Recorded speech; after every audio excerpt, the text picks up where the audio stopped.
Will putting Coach Flores' face on our can help him get into the hall? Can't hurt.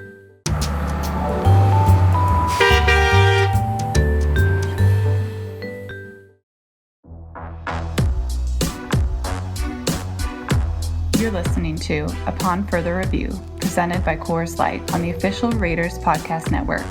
Here's your host, Eddie Paskal. Raider Nation, what is going on? Eddie Paskal and Engineer Jim, and we're back. I know you didn't get enough of us yesterday, so we have returned. And I know I told you guys that we were going to have Gus Bradley on, and I thought it was going to be yesterday, but life gets in the way. As you can imagine, Coach is a man in demand. He's traveling. He's in a million different places. His to-do list is a mile long. So we got him today, which means, dun, dun, dun, we have a bonus episode of Upon Further Review brought to you by the good people of Coors Light. And so, frankly, guys, it's just Gus.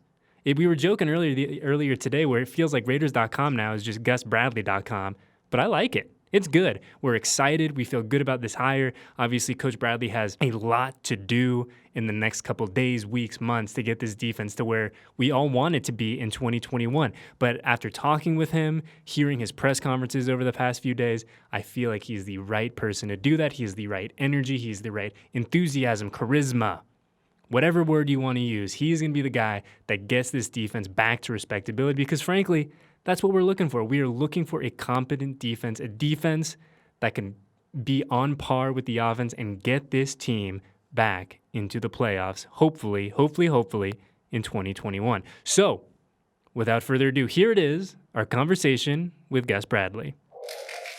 And we are super excited to welcome in the defensive coordinator for your Las Vegas Raiders, Gus Bradley.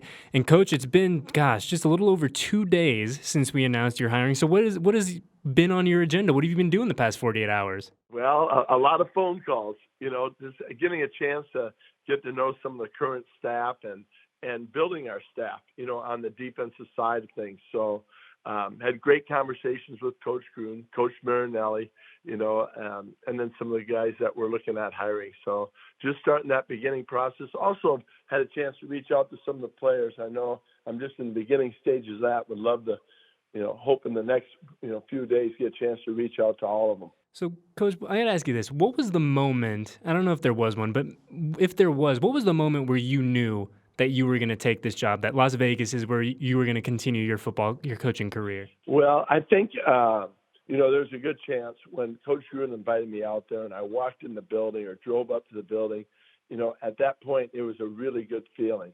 And then when I went in there, and you never know until you sit down, you get a chance to visit and see their vision. And that's what I appreciate the most. I think when owner Mark came in and sat down and visited, and I just heard Coach Gruden's vision, and then, Mark Davis's vision, and just to hear, how close and similar it was. And I knew, boy, these guys are on the same page along with Mike Mayock. And then, the fan base, when you put it all together, it just felt really good at the time. So obviously some more discussion, but I think when I left the building, I knew there was a pretty good chance that this could be a job that, if offered, I would take. You talk about that vision and you bring up the importance of Mark Davis and Coach Gruden and Mike being in alignment. But for a guy who was in kind of the very unique position that you were in where, frankly, Coach, you were a man in demand, how vital was it to hear that all three of those parties were really in sync for their vision and what they wanted for this franchise going forward? Well, very important. I mean, I think that gives you a chance to be the best chance of being successful. And granted, I was with Coach Gruden back in 2006, 7, and 8. And so, just to be able to get a chance to see it again and to be with it and to hear his perspective and really where he was taking this, it was just, I really, really enjoyed it. And then, like I said, everybody reached out. He had a chance to visit with every one of the guys that was there at the interview on a one-on-one basis, and the message was very similar. So, I mean, that was refreshing in itself. You talk to the players and the coaches, and obviously we've heard it from Coach Gruden really a lot over the past month, but they all to a man speak about how valuable Rod Marinelli is to this organization, to this program. When you got a chance to meet with Rod, and I'm sure that, he was involved in the process of getting you here, but what does he bring to the table as a defensive line coach? Well, I mean, obviously highly, highly respected in this profession. And every time I was at the combine, I told him, and he knows this, that I would seek him out and just bend his ear on a few things, in the back of the end zone. And he's just so well thought of. But I think the biggest thing is that you want different personalities within the defensive staff. People are going to gravitate to somebody, and you want to make sure that you have different personalities, different points of view on the defensive side as far as how they look at life, how they look at football, and just so that players have somebody to go to in time of need. And Ron Marinelli, I mean, he can relate with anybody now, anybody from any walk of life, and that's invaluable. You go back to 2020, Coach, and I don't want to ask you too much about last year because obviously you weren't here, but I wonder just kind of like philosophically, where you look at this defense last year and there were so many young guys, so many guys that were kind of thrust into action when, they perhaps didn't think they were going to see that many snaps, but you look at these young guys and then for some of them to have kind of, frankly, just some of those really just not great moments that really end up costing this team games.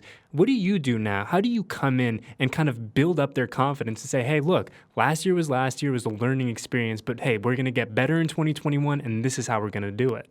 Well, obviously, there's a lot of growth that took place. I know you look at it and you say, holy cow, some things we need to get better at. And that's every year. I've got great respect for Paul Gunther and the staff. And so our job is to build on it. And, when you really look at it, the NFL is a race to maturity. You're trying to take, first and second year players and have them play and respond to adversity like 7th or 8th year veterans. And that's the race that everybody's in. So I think it comes back to, on their experiences they gained from last year, and then a system to where they can quickly understand and quickly adhere to the principles to it so they can play at a high level and play really fast.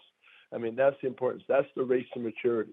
And so every second that we get with our players and every moment that we talk to them, it's got to be about some of the principles. And within the system, there's non-negotiables. And then there's some things that they have some negotiating that allows them to play free and fast. Gus Bradley's our guest today. And Coach, obviously you spent time with Coach Gruden back in 2006, as you mentioned. Has Gruden changed at all over the past 15 years, or is he still the same guy that you met back in Tampa? Well, you know what I love about Coach Gruden is he sets the standard and the pace. I mean, his work ethic is unmatched, and it sets the tone for the whole staff and really for all the players within the organization and everybody within the organization. And that's what I remember about him. He loves football, and if you love football, it's an unbelievable environment. But that's what I remember. I mean, I can't wait to get a chance to be with him again and the offensive staff, because they'll challenge you in ways that allow your defense to grow fast. I mean, they will attack us every day in practice, every which way. And that's really, so important as far as that growth that we're talking about. But I think the biggest thing is that, he sets the standard and the pace for the whole team. And that's where I remember him. And there's no doubt I picked up that same, mindset in the interview. Gus, I always said throughout the season that I said, God, man, I would love to ask a defensive coordinator this question, but I don't know if I'll ever going to get the chance. But here it is. The chance has presented itself, Coach. So as a defensive coordinator, what were you thinking? What was everyone on your staff think when you look at the film and you go, how are we going to stop Darren Waller? Hey, great question. I don't know if anybody has solved that, right? But he is. As you saw in the game, when I was with the Chargers, we had a corner on him. And, you'd think that a corner was a good matchup, but he's just so talented. I think you have to have great awareness where he is on the field. But, when you talk about really, really talented tight ends within the league, I mean, he's at the top of the list. I mean, he's so athletic and such a mismatch, for anybody that's on him. So, he just, I'm glad we're on the same team now, because really that offense, it was a unique perspective because over the 6 games or past 3 years that we played the Raiders, when I was at the Chargers, you could see the growth of the offense, and you could see him just getting better and better and adding pieces. So, it's been pretty impressive. I'm just wrapping up here with Coach Bradley. And Coach, logistically now, and I know that we're kind of in the off season and things for a lot of teams are kind of slowing down. I can't imagine that's the case for you, but logistically, what is the next week, month, 2 months? What does this look like for you now? Well, I think it's just getting in contact with everybody and then making sure that we put together the best staff that we can, and that can serve our players and serve the organization and serve Raider Nation. And that's what our goal is right now before we get everybody back into the office, is just do our due diligence and putting together a staff that can really be great teachers, great developers as we begin this, next year with our players.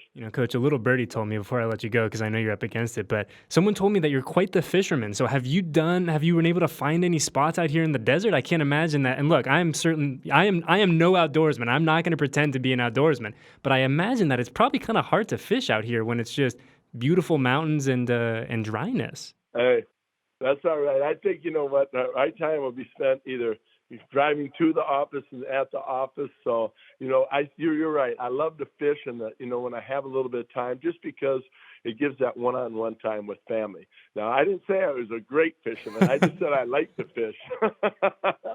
So, no, it is. It's something that we've enjoyed, and I guess mostly it's just because it's a family time. We're out in the boat together with our kids, and we discuss a lot of things at that time, and that's what I enjoyed the most about it. I'll be honest with you.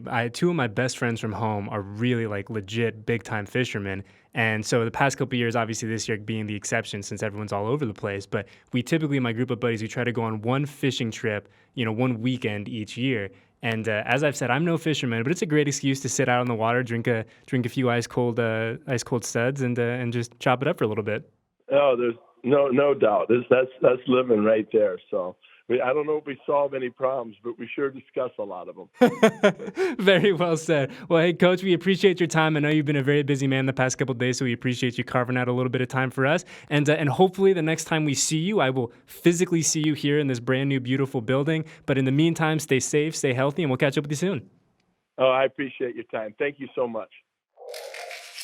And a big shout out, big thank you to Coach Bradley for carving out a few minutes for us today. As I said, a very busy guy, a guy in demand for very, very, very good reason. So that's it. The bonus-ode. You guys know what comes with the bonus-ode. We're in, we're out. We give you the goods, and then we hit the road. So for Eddie Paskal, Engineer Jim, our friend Alexandra behind the glass on the ones and twos, and everybody else at Silver and Black Production who helps get our little program from A to Z, we thank you deeply, humbly, and oh so sincerely, and we will catch you guys next week, normal time, I tentatively promise, for our next episode of Upon Further Review.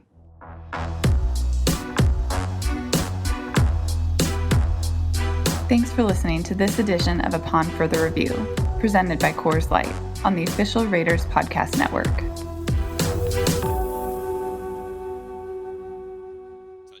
Las Vegas. Since starting Allegiant some 20 years ago, we've flown more than 100 million people to be with those they love. We're pilots, flight attendants, and technicians, but we're also parents, spouses, and neighbors. And just like you, we're excited to reconnect with the people and places that matter most. That's why we're going the distance for health and safety, on the ground and in the air. Because the further we go now, the safer it'll be to go farther tomorrow. Allegiant, the official airline of the Las Vegas Raiders. Low fares, nonstop flights, only at Allegiant.com.